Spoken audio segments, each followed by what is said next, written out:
Bonjour à toi qui regarde cette vidéo. Aujourd'hui, on va parler du lapin, le lapin sauveteur. Non, sérieusement. Aujourd'hui, on se retrouve pour un Google School sur Dino Rabbit 2012. Euh, alors 2012, il y avait beaucoup de decks qui étaient joués. Enfin beaucoup. J'abuse un peu quand je dis ça. On avait quoi qui était méta à cette époque? On avait bien entendu, on avait du Dino Rabbit, on avait Wind Up. On avait aussi Insector ou encore Chaos Dragon. Donc il y avait de quoi faire. Mais aujourd'hui, on va s'attarder sur le deck Dino Rabbit. Alors, pourquoi il s'appelle Dino Rabbit? On y reviendra. Euh, quand on parle de dino, on va pas parler des dinos qu'on connaît à nos jours. Ça n'a rien à voir. On va parler des dinos surtout qui s'invoquent avec le lapin. Donc, on va partir tout de suite sur la compo. Donc, on va commencer avec 3 lapins sauveteurs. Voilà. Donc, lui, il venait de sortir. Qu'est-ce qu'il dit, lui? C'est que quand vous l'invoquez, vous pouvez le bannir pour invoquer spécialement deux monstres de max niveau 4 normal depuis votre deck sur le terrain.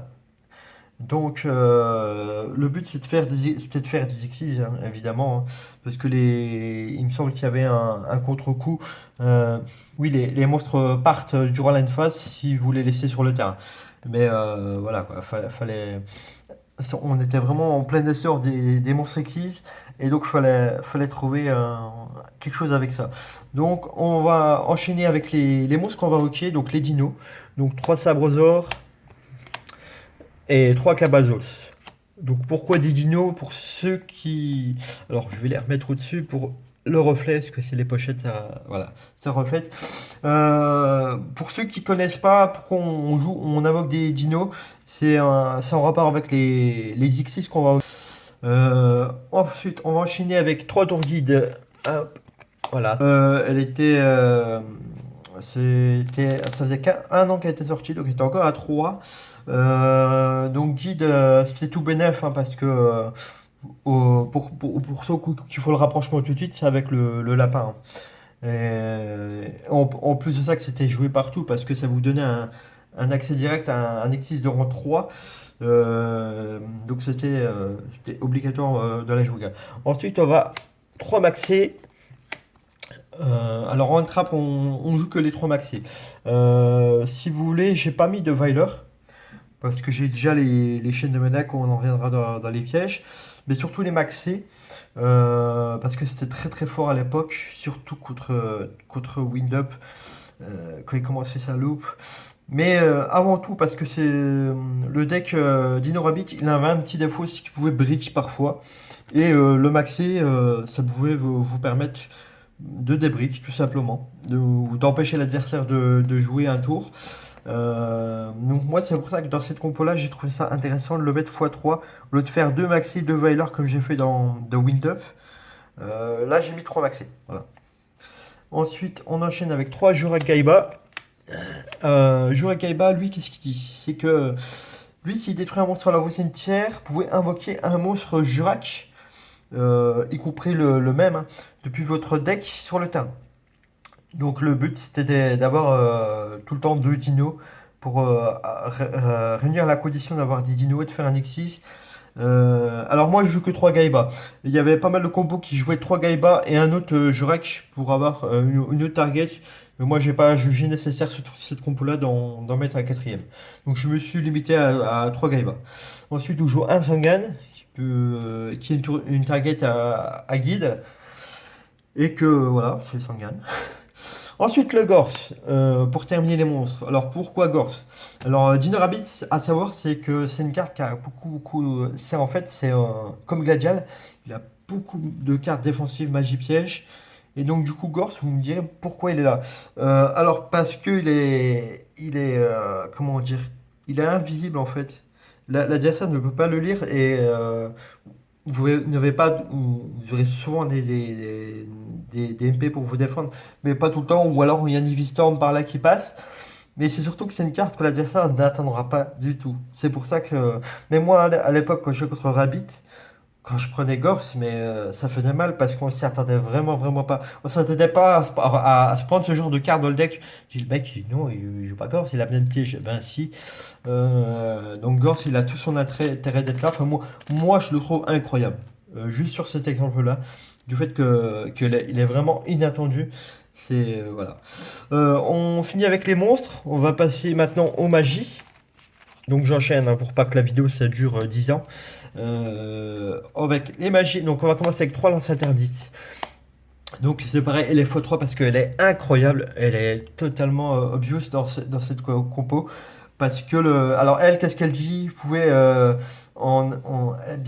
alors vous l'avez vu, la magie rapide. Vous l'activez sur un monstre. Il n'est pas affecté par les cartes magie piège jusqu'à la fin du tour, mais son attaque diminue de 800. Donc, dans un premier temps, ça va servir à immuniser vos dinos ou vos cartes que vous invoquez de l'extra contre les magies pièges adverses. Et dans un second temps, ça peut aussi servir de carte défensive parce qu'elle fait perdre 800 d'attaque à un monstre adverse. Donc, elle est très très polyvalente. Comme je dis, elle est x3 obligatoire dans cette compo.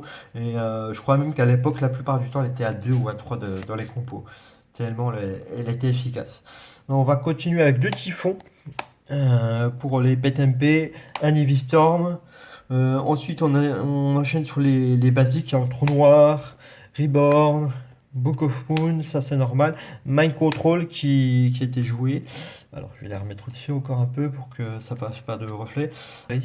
Le pot d'avarice parce que on spammait pas mal le cimetière avec des monstres Xyz.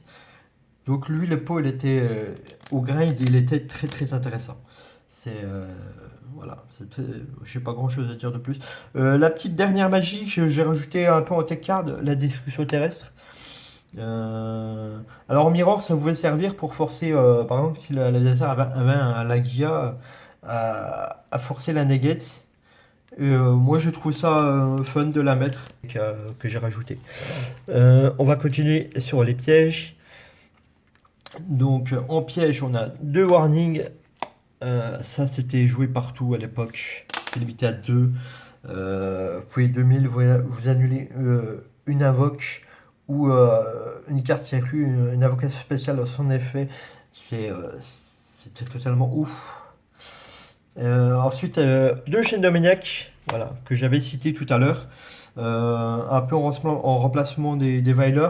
Donc le seul truc qu'on va ajouter sur cette carte, c'est que ça gêne un monstre parce que le monstre n'a plus d'effet et ne peut pas attaquer. Donc c'est pareil, c'était assez générique à l'époque. On en voyait un peu partout. Donc là, elle a totalement sa place. Après, on a un Solem. Le Solem, c'était limité à 1. Il y avait des raisons pour ça. Donc on le joue x1 quand même parce que c'est obligatoire. Après, on a une Force Miroir dans les cartes génériques. Une zone sûre. Je termine avec un chemin à lumière d'étoile. Celle-là, je l'ai rajoutée parce que elle n'était pas dans la combo de base que j'ai prise, mais que en fait, on a un deck qui est pareil, qui est très, très contrôle, très défensif. Donc on aura souvent beaucoup d'MP. Donc il y a encore comme on a vu, il y a Heavy Storm dans le format. On peut prendre un Black Rose, on peut prendre plein de trucs qui peuvent péter plusieurs cartes, un trou noir. Donc j'ai trouvé ça intéressant de la mettre. Donc voilà, on va passer tout de suite à l'extra deck. Et là, ça sera pas comme Gladial, là, ça sera beaucoup plus complet. On va commencer tout de suite par les Evolzar. Donc les Evolzar, on va commencer avec 3 Lagia. Alors là, là, là. Alors 3 rares, c'est différent, c'est pas fait exprès, c'est pas voulu, hein, c'est pas fait exprès. Le Lagia, on est obligé de le jouer x3. Donc lui, il faut 2 dinos pour l'invoquer. Donc il a 2004 d'attaque. Et il a surtout un effet assez ouf. Donc vous pouvez annuler alors soit une invocation, soit un effet de carte magie piège en détachant 2. Alors certes, vous perdez vos 2 matériels d'un coup, mais c'est comme un solem en fait. Non! Et en plus de ça, vous avez un monstre à 2004 d'attaque. Donc c'est un peu l'intérêt du deck, c'était d'invoquer Lagia ou encore Dolka. Donc Dolka c'est le petit frère de Lagia. Lui on le joue que x2 par contre, hein. Alors lui il a moins d'attaque, il a 2003, c'est quand même 2003. Alors lui la différence de Lagia, alors lui c'est pareil, hein, il faut deux dinos pour les invoquer. Lui la différence de Lagia c'est que lui il va annuler les effets de monstre et les détruire en détachant un. Donc, par contre, si vous jouez contre un deck Chaos Dragon, il y aura beaucoup d'effets de monstre, quasiment pas de piège, hein, pas de piège et très peu de magie. Si vous avez possibilité de faire un Evolzar, vous ferez Dolka parce que Dolka, lui, il va annuler les effets de monstre et les détruire en détachant un. Et c'est pareil, c'est pas une fois par tour, c'est tant que vous avez du matériel, vous pouvez le faire. Donc, Dolka, je vous assure 2 negates face à un deck qui a beaucoup de monstres. Donc c'est très fort. Ensuite on enchaîne avec Lévière, on joue x2. Pourquoi x2? Parce que je vais vous expliquer. Alors pour ceux qui l'ont vu en début de vidéo, il y a un combo qui est très visible, hein. C'est le combo guide et lapin. Voilà. Je les sors. Donc le but c'est si vous touchez le lapin tout de suite, il se remove. Et par la suite, si vous avez une guide, bah, ça vous donne accès à l'évière qui peut ramener le lapin. Donc si vous commencez avec ces deux cartes-là, c'est très fort, hein. Vous commencez avec le lapin, vous faites vos diabolazars et ensuite vous faites guide. Pas faire l'inverse, c'est important. C'est pas, ça sert à rien de faire guide en premier, hein. Je dis ça, j'ai déjà vu des gens le faire, donc voilà. Mais voilà, on le joue x2 parce que surtout à cause de ce combo-là, c'est des combos une carte qui était fou à l'époque. Et voilà. Ensuite, on joue la box Utopia Ray. Parce que lui, il était assez intéressant de jouer parce que le fait où on se retrouvait avec peu de points de vie, ça arrivait quand même assez souvent. Ensuite, on va continuer sur les génériques avec un Léviathan. Voilà. Un Zenmain qui était obligatoire, voilà, qui faisait partie des cartes génériques au niveau de l'extra. Ensuite, on termine avec les Dexys avec un Golem. Lui, c'est pour la patate, c'est vraiment ça, hein, parce que c'est un 3000, mais c'était surtout pour la patate. Et on termine bien sûr avec notre Stardust qu'on peut invoquer éventuellement avec le chemin de lumière d'étoile. J'espère que la vidéo vous aura plu. Alors je reviens sur le fait où j'enchaîne les vidéos sur ce format-là. Euh, alors pour la première vidéo où j'ai fait Blackwing, j'ai eu des retours assez positifs. Au fond, au niveau de la qualité du son, c'est pas trop mal. Après, j'attends toujours vos commentaires. Je vous dis à une prochaine vidéo. Merci de me regarder et à bientôt.